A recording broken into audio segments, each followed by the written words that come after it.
Welcome back to our channel TNPSC Learning. இதுவரைக்கும் எங்கள் சேனலை சப்ஸ்கிரைப் பண்ணலை அப்படின்னா சப்ஸ்கிரைப் பண்ணிட்டு பாருங்கள். நம்ம யூனிட் 1 பற்றி தான் ஒரு வீடியோவாக பார்த்துட்ருக்கோம். ஆல்ரெடி வந்து 6 பார்ட்ஸ் ஆன வீடியோஸ் வந்து இருக்குது. இது வந்து part 7 video. The next topic is program loops. Jump instruction can be used for implementing loops. For example, the following code snippet can be used for executing the loop body 10 times வந்து நம்ம திருப்பி அதை repeat பண்ணுறதுக்கு use பண்ணுறது தான் loop அப்படின்னு சொல்கிறது. இப்போது இதுதான் ஜஸ்ட் ஒரு ஸ்னிப்பட்டோட ஒரு ஃபார்மட் அது. The processor instruction set however includes a group of loop instructions for implementing iteration. Iterationக்காக தான் நம்ம இந்த loop instructions வந்து யூஸ் பண்ணுறோம். Loop label, where label is a target label that identifies the target instruction as in the jump instruction. எப்படி நம்ம ஜம்பில் வந்து லேபிள்னு use பண்ணுறோமோ அதே மாதிரி இந்த பர்டிகுலர் லேபிள் வந்து நம்ம லூப் பண்ணுறதுக்கு யூஸ் பண்ணுறோம். The loop instruction assumes that the ECX register contains the loop count. When the loop instruction is executed, ECX register is decremented and the control jumps to the target label until the ECX register value, that is the counter, reaches the value 0. ஓகேவா, ஒரு 4 times நம்ம வந்து லூப்பில் use பண்ணுறோம் அப்படின்னா அது வந்து அந்த ECXோட வேல்யூ ரெஜிஸ்டர் வேல்யூ வந்து ஃபஸ்ட்டு 4ஆக இருக்கும், அப்புறமா 3, 2, 1, லாஸ்ட்டாக 0ஆக இருந்துச்சு அப்படின்னா அகெயின் வந்து அது அந்த டார்கெட் லேபிளுக்கு வந்துட்டு மூவ் ஆகிடும்.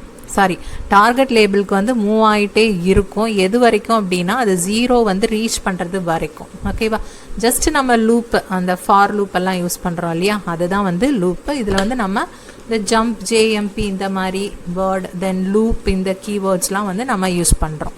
Next, a set of instructions that are used repeatedly in a program can be referred to as a subroutine. நம்ம திருப்பி ஒரு செட் ஆஃப் கோடிங்ஸை வந்து யூஸ் பண்ணுறோம் அப்படின்னா அதை தான் வந்துட்டு நம்ம சப்ரோட்டீன் அப்படின்னு சொல்கிறது. ஸோ இந்த சப்ரோட்டீனை நம்ம நிறைய இடத்துல ஒரு ப்ரோக்ராம் பண்ணிகிட்டே இருக்கோம் அப்படின்னா இடையில அதை வந்து நம்ம கால் பண்ணி யூஸ் பண்ணிக்கிறதான் வந்துட்டு சப்ரோட்டீன் அப்படிங்கிறது. Only one copy of this instruction is stored in memory. But ஒரு ப்ரோக்ராமில் ஒரு 4 or 5 டைம்ஸ் வந்து இதை நம்ம கால் பண்ணுவோம். அதில் ஒரு டைமும் இதோட கோடிங்கை வந்து நம்ம இன்க்ளூட் பண்ண தேவையில்ல. ஒரே ஒரு காப்பி வந்து நம்ம மெமரியில் ஸ்டோர் பண்ணி வச்சுருந்தா போகிறோம். when a subroutine is required, it can be many times during the execution of the particular program. எவ்வளோ டைம்ஸ் வேணுமோ அவ்வளோ டைம் நம்ம ஜஸ்ட் கால் பண்ணால் மட்டும் போதும். ஸோ அதனால் நமக்கு மெமரி ஸ்பேஸ் வந்து கம்மியாகுது. subroutine instruction calls the subroutine instruction calls the subroutine. ஓகேவா, காலுங்கிற அந்த subroutine instruction வந்து subroutine கால் பண்ணும் அப்படின்னு சொல்லியிருக்காங்க. Care should be taken while returning a subroutine, as a subroutine can be called from a different place from the memory. ஓகேவா, so வந்து அந்த subroutine load ஆகி தட் இஸ் எக்ஸிக்யூட் ஆனதுக்கு அப்புறமா அந்த ப்ரீவியஸ் நம்ம மெயின் ப்ரோக்ராம் வந்து எக்ஸிக்யூட் பண்ணிட்டே இருக்கோம் இல்லையா, ஸோ இங்கேருந்து கண்ட்ரோல் சப்ரூட்டீனுக்கு போகுது அப்படின்னா மறுபடி இதில் வந்து ரிட்டன் ஆகணும். ஸோ அது வந்து ரொம்ப முக்கியங்கிறதுனால the content of PC must be saved by the call subroutine instruction to make a return to the calling program. அந்த பிசியில் வந்து அது நெக்ஸ்ட் இன்ஸ்ட்ரக்ஷன் எது எக்ஸிக்யூட் ஆகணுங்கிறது இருக்கும். ஸோ இந்த மெயின் ப்ரோக்ராமோட இந்த மெமரி லொக்கேஷன் வந்து பிசி பாயிண்ட் பண்ணி இருந்தால் சப்ரோட்டீனை வந்து எக்ஸிக்யூட் ஆனதுக்கு அப்புறமா அது பிசியை ரெஃபர் பண்ணி பழைய அந்த மெயின் ப்ரோக்ராம்கே வந்து எக்ஸிக்யூஷனை கண்டினியூ பண்ணோம். ஓகேவா, தென் ஸ்டாக் மெமரினா என்னன்னு பார்க்கலாம். Stack is a basic data structure that can be implemented anywhere in the memory. It can be stored to store variables that may be required afterwards in the program execution. In a stack, the first data put will be the last to get out of the stack. The first data input, எதை வந்து நம்ம ஃபஸ்ட்டாக வந்து இன் பண்ணுறோமோ that is இன்புட்டாக கொடுக்குறோமோ அதை தான் வந்து நம்ம லாஸ்ட்டாக எடுக்கிற மாதிரி இருக்கும். So the last data added will be the first one to come out of the stack. ஓகேவா, அதில் வந்து அப்போ நம்ம ஸ்டாக் மெமரி தான் யூஸ் பண்ணுறோம். ஸோ எது வந்து நம்ம லாஸ்ட்டாக வந்து அதில் ஸ்டோர் பண்ணி வச்சுருக்கோமோ அதை வச்சு நம்ம ஈஸியாக ரிட்டர்ன் பண்ணுறதுக்கு யூஸ் பண்ணிக்கிறோம். Next is IO programming. The methods of IO programming: programmed IO, interrupt driven IO, that is interrupt initiated IO ன்னு ஆல்ரெடி நம்ம பார்த்துட்டோம் இந்த டாபிக்ஸ் எல்லாமே. தென் டைரக்ட் மெமரி ஆக்சஸ் வந்து DMA, ஸோ அதுவும் வந்து நம்ம ப்ரீவியஸாக பார்த்தது தான். 3 types of CPU organization வந்து stack based, then accumulator based, register based. So இதுவுமே வந்துட்டு நம்ம ஆல்ரெடி ஃபஸ்ட்டு டாப்பிக்லேயே முடிச்சாச்சு. What are the 2 types of stacks அப்படிங்கிறது ஒரு இன்ஃபர்மேஷனாக தெரிஞ்சுக்கோங்க. Register stack and memory stack. Okay, what are the 3 stacks methods அப்படின்னு கேட்டாங்கன்னா push, pop and top. Okay, இந்த 3 தான் வந்து ஸ்டாக்கோட 3 மெத்தட்ஸ். ஓகே, இப்போ நம்ம பார்த்தோம் அப்படின்னா எது பார்த்துருக்கோம் அப்படின்னு பார்க்கலாம்.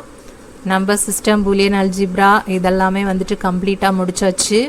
தென் ப்ரோக்ராமிங், இந்த பேசிக் கம்ப்யூட்டரில் machine language, assembly language, assembler வரைக்கும் நம்ம ப்ரீவியஸ் வீடியோவில் பார்த்தோம். இந்த வீடியோவில் இப்போ ப்ரோக்ராம் லூப்ஸ் அண்ட் சப்ரோட்டீன்ஸ் பற்றி பார்த்தாச்சு. Input output programming, that is IO programming பற்றி பார்த்தாச்சு. தட் இஸ் இதெல்லாமே வந்து ப்ரீவியஸாக வந்து நம்ம பார்த்தது கீழே வரதுனால நம்ம அதை ஜஸ்ட்டு என்னன்னு பார்த்துருக்கோம். ஓகேவா, இப்போ தட் இஸ் வந்து இதிலே நம்ம அதெல்லாமே வந்து கம்ப்ளீட் பண்ணியாச்சு. இந்த இன்புட் அவுட்புட் கீழே வந்துட்டு இந்த ஐஓ ப்ரோக்ராமிங் எல்லாம் பார்த்தாச்சு. தென் சென்ட்ரல் ப்ராசஸிங் யூனிட்டில் வந்துட்டு நம்ம ஜென்ரல் ரெஜிஸ்டர் ஆர்கனைசேஷன் வந்து இதில் வந்துடும். ஸோ அதுவுமே இந்த டாப்பிக்லேயே வந்து நம்ம கவர் பண்ணியாச்சு. தென் ஸ்டாக் ஆர்கனைசேஷனும் நம்ம ப்ரீவியஸ் வீடியோஸில் வந்தாச்சு. தென் இன்ஸ்ட்ரக்ஷன், ஃபார்மேட், அட்ரஸிங் மோடு எல்லாமே வந்துட்டு நம்ம ஆல்ரெடி வந்து கம்ப்ளீட் பண்ணது தான். தென் ரிஸ்க் கம்ப்யூட்டர், சிஸ் கம்ப்யூட்டரும் வந்துட்டு நம்ம ஆல்ரெடி வந்து பார்த்தாச்சு. இப்போ வந்துட்டு இன்புட் அவுட்புட் ஆர்கனைசேஷன் இந்த டாப்பிக்கில் பார்த்தீங்கன்னா பெரிஃபரல் டிவைசஸ் பற்றியும் நம்ம பார்த்தாச்சு. இன்புட் அவுட்புட்லேயே வந்து பார்த்தாச்சு. தென் இன்புட் அவுட்புட் இன்டர்ஃபேஸ் பற்றியும் அந்த இன்புட் அவுட்புட்லேயே நம்ம வந்து ஃபுல்லாகவே கவர் பண்ணியாச்சு. தென் அசிங்க்ரோனஸ் டேட்டா ட்ரான்ஸ்ஃபர் வந்து இப்போ இந்த வீடியோவில் நம்ம இப்போ கண்டினியூ பண்ண போகிறோம். தென் மோட் ஆஃப் ட்ரான்ஸ்ஃபர் அதெல்லாமே கண்டினியூ பண்ண போகிறோம். ப்ரையாரிட்டி இன்ட்ரப்ட்டும் நம்ம இன்ட்ரப்ட் கீழே வந்துட்டு ஆல்ரெடி கவர் பண்ணியாச்சு. டிஎம்ஏ வந்தாச்சு. தென் சீரியல் கம்யூனிகேஷனும் வந்து கவர் பண்ண போகிறோம். ஸோ இந்த வீடியோவில் இப்போது ஆல்ரெடி வந்துட்டு நம்ம இவ்வளோ முடிச்சாச்சு. உங்களுக்கு வந்து அந்த கண்டினியூட்டி இல்லாததுனால இதில் வந்து நான் எக்ஸ்பிளைன் பண்ணி சொல்கிறேன். ஸோ இது எங்கே போச்சு அது எங்கே போச்சுன்னு மிஸ் ஆயிடுச்சுன்னு நினைக்க வேண்டாம். இது எல்லாமே வந்துட்டு நம்ம ப்ரீவியஸ் டாபிக்ஸ்லேயே முடிச்சது தான்.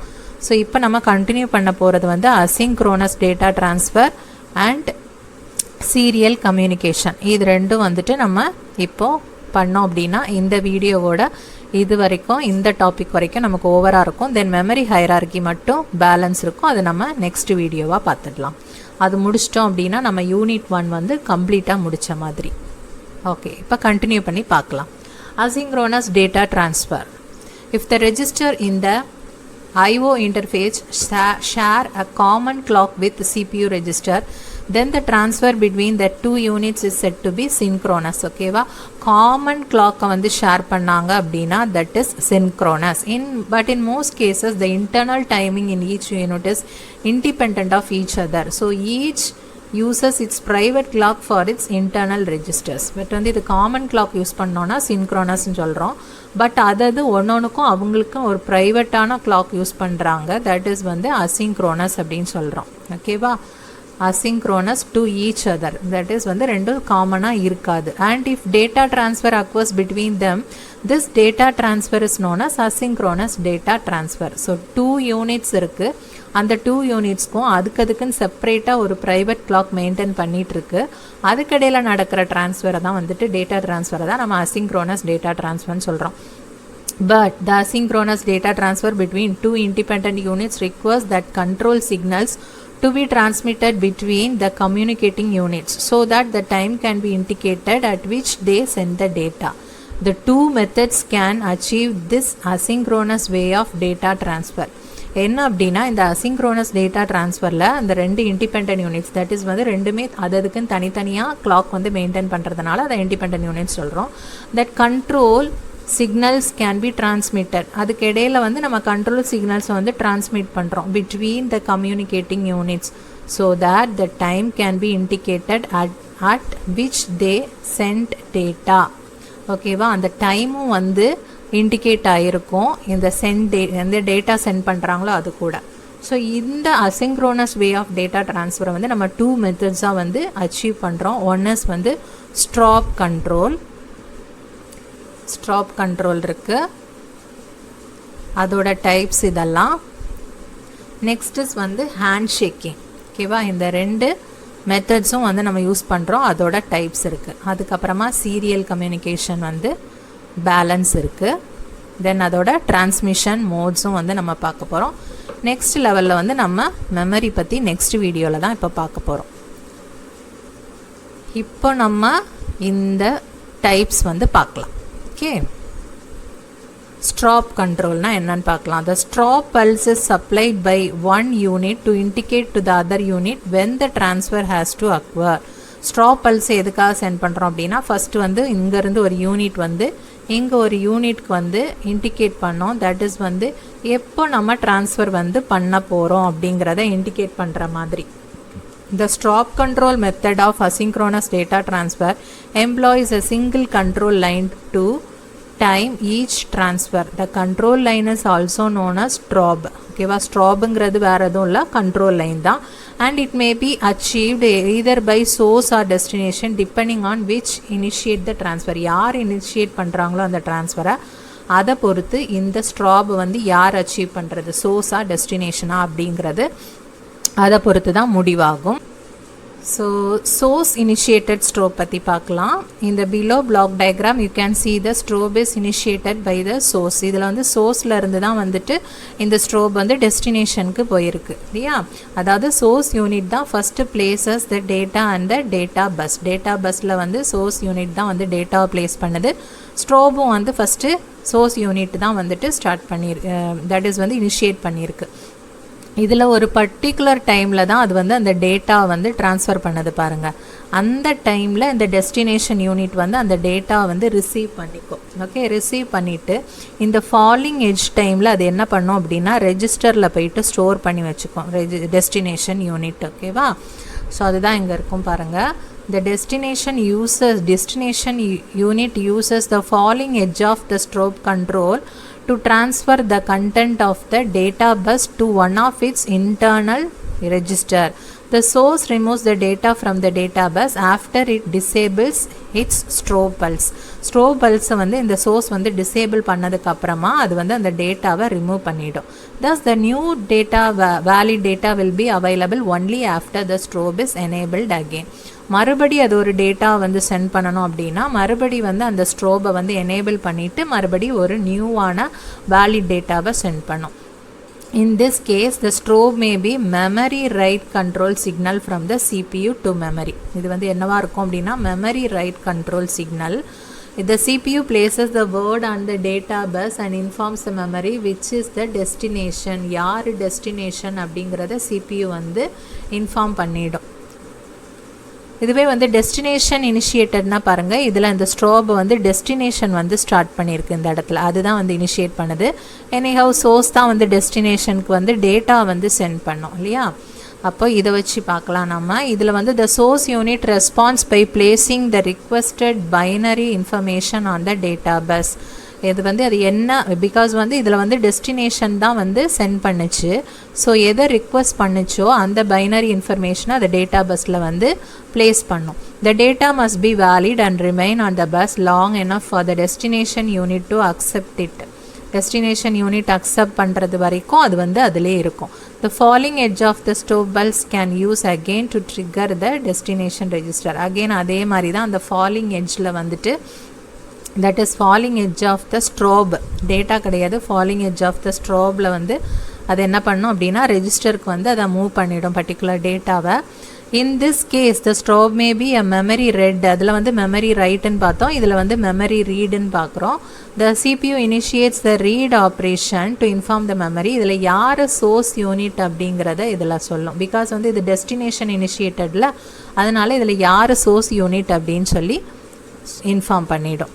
The strobe மெத்தடில் வந்து ஒரு டிஸ்அட்வான்டேஜ் இருக்குது. என்ன அப்படின்னா source unit வந்து initiates the transfer, has no way of knowing whether the destination has received the data that was placed in the bus. டெஸ்டினேஷனுக்கு வந்து அந்த பர்டிகுலர் டேட்டா கிடச்சிதா இல்லையா அப்படிங்கிறது தெரியாது.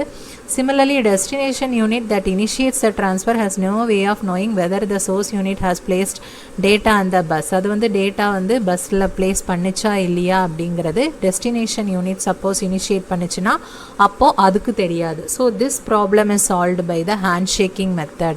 இதுக்கான சொல்யூஷன் தான் வந்து என்ன அப்படின்னா handshaking method. The handshaking method introduce a second control signal line that replace the unit that initiates the transfer. இதில் வந்து ஒரு second control signal line வந்து ஒன்று introduce ஆச்சு. அதை பற்றி பார்க்கலாம். source initiated handshaking அப்படின்னா இதில் வந்து டேட்டா பஸ் வந்து வருது, டேட்டா வேலிட், இதில் வந்து டெஸ்டினேஷனில் வந்து டேட்டா அக்செப்டட் அப்படிங்கிறது ஒன்று வருது பாருங்கள். இதில் வந்து source initiated handshaking. in the below block diagram you can see that the two handshaking lines are data valid which is generated by the source unit and the data accepted generated by the destination. ஓகேவா? So ரெண்டு வழியில் வரதுனால அதை நம்ம handshaking அப்படின்னு சொல்கிறோம். Okay, handshaking both சைடில் இருந்து அந்த இன்ஃபர்மேஷன் வந்து அக்னாலஜ்ட் ஆயிடுது. ஸோ அதே மாதிரி தான் டேட்டா பஸ், டேட்டா வேலிடாக இருக்கிறது, டேட்டா அக்செப்டடுன்னு அகெயின் வந்து அதிலிருந்து வருது. ஸோ இதை பாருங்கள், இந்த timing diagram place data and data bus enable data வேலிடாக இருக்குது. தட் இஸ் வந்து டேட்டா பஸ்ஸில் வச்சதுக்கப்புறமா அது வேலிடாக வந்து மெயின்டைன் பண்ணுது. இதில் பாருங்கள் ready data from bus enable data accepted, அதுக்கப்புறமா இதில் disable data valid invalidate the data and bus. இது வந்து அக்செப்ட் பண்ணியாச்சு அப்படின்னா இது வந்து என்ன பண்ணுது, இன்வேலிடேட் பண்ணிடுது. அதுக்கப்புறமா disable data accepted ready to accept the data that is initial data. இதில் வந்து அந்த டேட்டா அக்செப்டடை வந்து டிசேபிள் பண்ணிடுது, பிகாஸ் இதுக்கு போய் அதை ரீச் ஆயிடுச்சுல்ல. ஸோ அது வந்து அகெயின் மறுபடி இன்னொரு நியூ டேட்டாவை வந்து அக்செப்ட் பண்ணதுக்கு ரெடியான ஸ்டேட்டுக்கு போயிடுச்சு. அகெயின் வந்துட்டு அது மறுபடி ஒரு நியூ டேட்டாவை ப்ளேஸ் பண்ணும். ஸோ அப்படியே ஒரு சைக்கிள் மாதிரி போயிட்டுருக்கும். இதுதான் வந்து ஹேண்ட்ஷேக்கிங். அதை தான் வந்துட்டு இதில் எக்ஸ்பிளைன் பண்ணியிருக்கு. அதே டெஸ்டினேட்டட் இனிஷியேட்டட் ஹேண்ட்ஷேக்கிங் அப்படின்னா you see that the two handshaking lines are data valid generated by the source unit ready for data generated by the destination unit. ஓகேவா? இது சப்போஸ் வந்து இது இனிஷியேட் பண்ணிச்சு, டெஸ்டினேஷன் இனிஷியேட் பண்ணிச்சு அப்படின்னா இது எப்போ வந்து டேட்டாவை ப்ளேஸ் பண்ணணும் சோர்ஸ் யூனிட் அப்படிங்கிறது தெரியாது. ஸோ டெஸ்டினேஷன் யூனிட் வந்து ரெடி ஃபார் டேட்டா அப்படின்னு சொன்னதுக்கு அப்புறமா அது டேட்டாவை சென்ட் பண்ணும். ஸோ இது வந்து ரிசீவ் பண்ணிக்கும் ஆட்டோமேட்டிக்காக. அதே தான் அந்த டைமிங் டயக்ராம், சீக்வன்ஸ் டயக்ராம்லாம் சேம் அதே மாதிரி பார்த்துக்கோங்க. ஸோ இதுதான் வந்துட்டு ஹேண்ட்ஷேக்கிங் ஆன இது. Then serial communication. Next topic வந்து serial communication. Serial communication is the process of sequentially transferring the information bits on the same channel. ஓகேவா? சேம் சேனலில் சீக்வன்ஸாக வந்துட்டு நம்ம சென்ட் பண்ணிகிட்டே இருக்கிறது தான் வந்துட்டு என்னது, சீரியல் கம்யூனிகேஷன் அப்படின்னு சொல்கிறது. Due to this the cost of wiring will be reduced but it slows the transmission speed. Generally the communication can be described as the process of interchanging information between individuals in the form of audio, video, verbal words, written documents. இந்த மாதிரி நம்ம transfer பண்ணுறது தான் என்ன சொல்கிறோம் அப்படின்னா communication அப்படின்னு சொல்கிறோம்.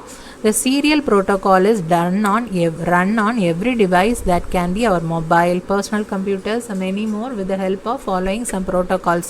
The protocol is a type of reliable, secure form of communication. ஓகேவா? செட் ஆஃப் ரூல்ஸ் தான் வந்து ப்ரோட்டோகால் அப்படின்னு சொல்லுது. தட் ஷுட் பி ரிலையபிளாக இருக்கணும் அண்ட் செக்யூராக இருக்கணும். That contains a set of rules addressed with the help of a source host and a destination host. ஓகேவா? Set of rules அப்படிங்கிறது தான் அதில் main. In serial communication, a binary pulse are used to show the data. Binary pulses தான் நம்ம use பண்ணுறோம். That is வந்து 0 and 1. 0னா lower represent பண்ணோம். that is வந்து 0 volts. 1னா higher represent பண்ணுது. highனா என்னன்னா 5 volts. ஓகேவா? the serial communication can be either asynchronous serial communication or synchronous serial communication. 2 types இருக்கு. சீரியல் கம்யூனிகேஷன்னா என்னென்னா பாருங்கள், இந்த ஃப்ளோ ஆஃப் டேட்டா பாருங்கள் 0 1 0 1 0 0 1 1 அந்த மாதிரி சென்டர் வந்து அந்த 1 by 1 அந்த டேட்டா வந்து சீரியலாக சென்ட் பண்ணுது. In asynchronous communication the frames are data will be constructed with the help of combining the group of bits. ஒன்று ஒரு பிட் அப்படின்னா அதை குரூப்பாக சேர்ந்து தான் குரூப் ஆஃப் பிட்ஸ்.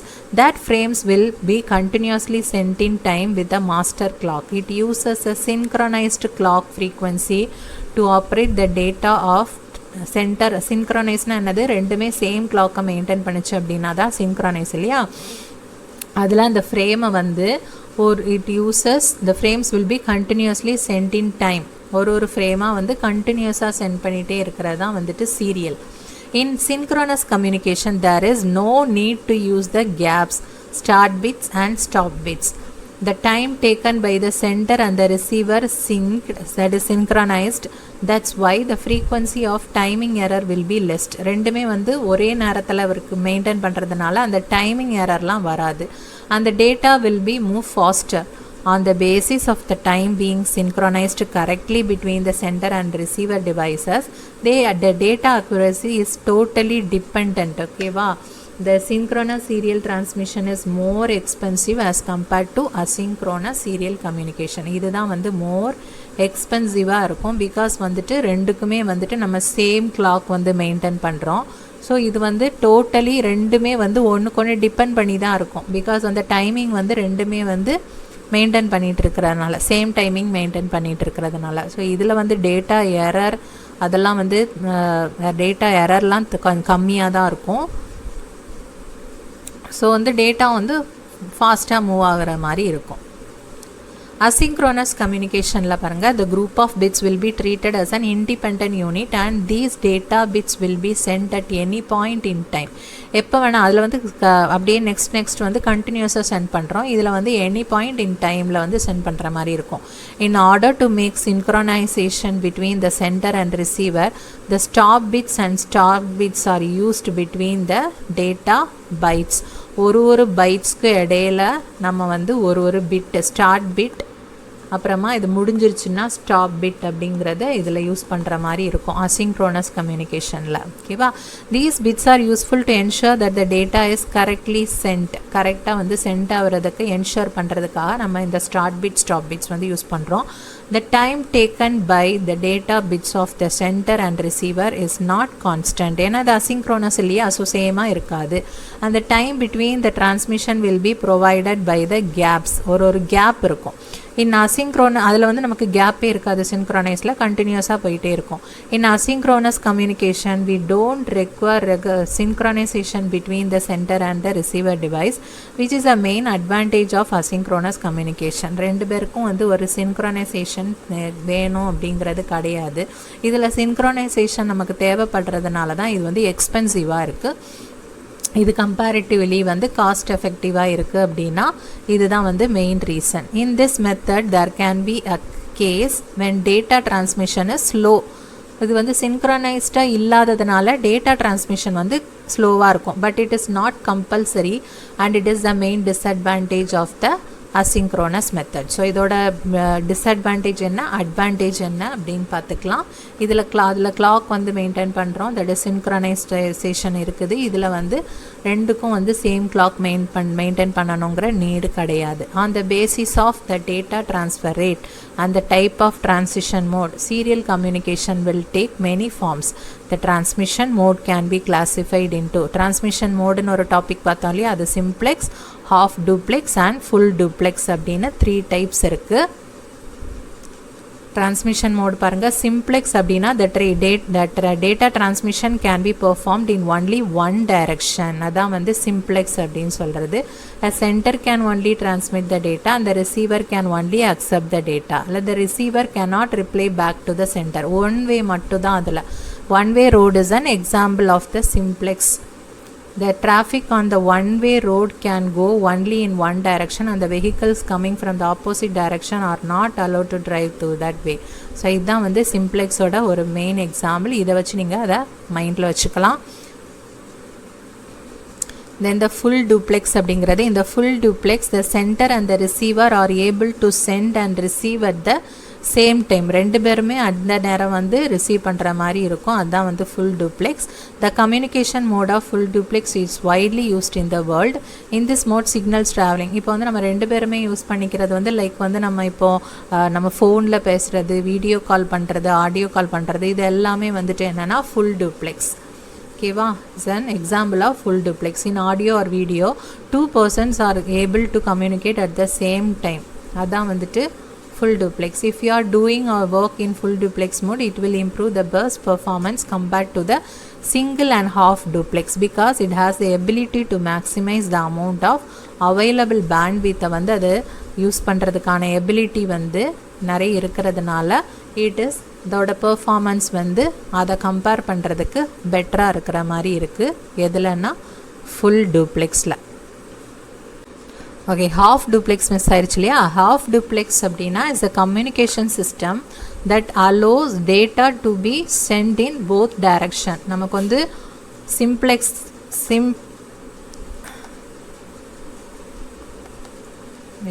சிம்ப்ளெக்ஸ் அப்படின்னா சிங்கிள் ஒரே ஒரு ஆள் தான் வந்துட்டு இன்ஃபர்மேஷன் ஷேர் பண்ண முடியும் இல்லையா? சென்டர் மட்டும் ஜஸ்ட் வந்து இன்ஃபர்மேஷன் ஷேர் பண்ணோம், ரிசீவர் வந்து ரிசீவ் பண்ண முடியாது, ஒரே ஒரு ஆள் மட்டும்தான் சென்ட் பண்ணோம் அப்படின்னா அது சிம்ப்ளெக்ஸ். ஹாஃப் டூப்ளெக்ஸ் அப்படின்னா ரெண்டு பேருமே வந்து சென்ட் பண்ணிக்கலாம்.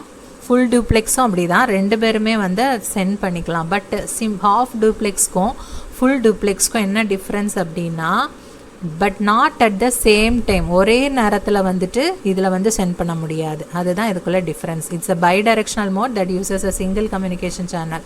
அதாவது one device transmits data while the other listens and receives. After the transmission completes, the role reverse. சரியா? இவர் வந்து ஃபர்ஸ்ட் பேசினாரு அப்படின்னா இவர் ஜஸ்ட் கேட்க மட்டும்தான் செய்வார். நெக்ஸ்ட் வந்து இவர் கேட்டுட்டு இவர் பேசினார்னா இவர் பேசுவார், இவர் கேட்க மட்டும் செய்வார். ஸோ அந்த மாதிரி தான் அட் த டைம் வந்து ஒரே ஒரு டிரான்ஸ்மிஷன் தான் நடக்கும். எக்ஸாம்பிள் பார்த்தீங்க அப்படின்னா வாக்கி டாக்கியில் வந்து ஃபஸ்ட்டு ஒருத்தர் பேசுவார், அவர் ஓவர் அப்படின்னு சொல்லி முடித்ததும் தான் நெக்ஸ்ட் இவர் பேசுவார், இவர் பேசிட்டு ஓவர்னு சொன்னால் தான் அவர் பேசுவார். ஸோ இதுதான் வந்துட்டு ஹாஃப் டூப்ளெக்ஸோட எக்ஸாம்பிள். ஓகேவா? இவ்வளோ தான் வந்துட்டு நம்ம பார்த்தது. ஸோ நெக்ஸ்ட்டு வந்து நம்ம மெமரி இதெல்லாம் பற்றிட்டு நெக்ஸ்ட் வீடியோவில் வந்து நம்ம பார்க்கலாம். ஓகே, ஸோ இதில் நம்ம சிங்க்ரோனஸ், சீரியல் இதெல்லாம் பார்த்தோம். ஸோ இதுதான் உங்களோட ஃபஸ்ட் யூனிட்டுக்கானது. ஓகேவா? ஸோ நம்ம இதில் இது ஃபுல்லாக வந்து இப்போது கம்ப்ளீட் பண்ணியாச்சு. ஓகேவா? இது வந்து நமக்கு நம்மளோட சேனலில் ஹோமில் போனீங்க அப்படின்னா PGTRB அப்படிங்கிற ஒரு இதில் யூனிட் வைஸ் அப்படிங்கிற செக்ஷனில் யூனிட் 1ல் என்னென்ன அதுக்கான டாப்பிக்கோ அது எல்லாமான வீடியோஸ் வந்து அதில் இருக்கும். இன்னும் அந்த மெமரி ஹையரார்கி மட்டும்தான் பெண்டிங்காக இருக்குது. ஓகே, தேங்க்ஸ் ஃபார் வாட்சிங் this video. Please subscribe our channel to get more videos like this. Thank you every one.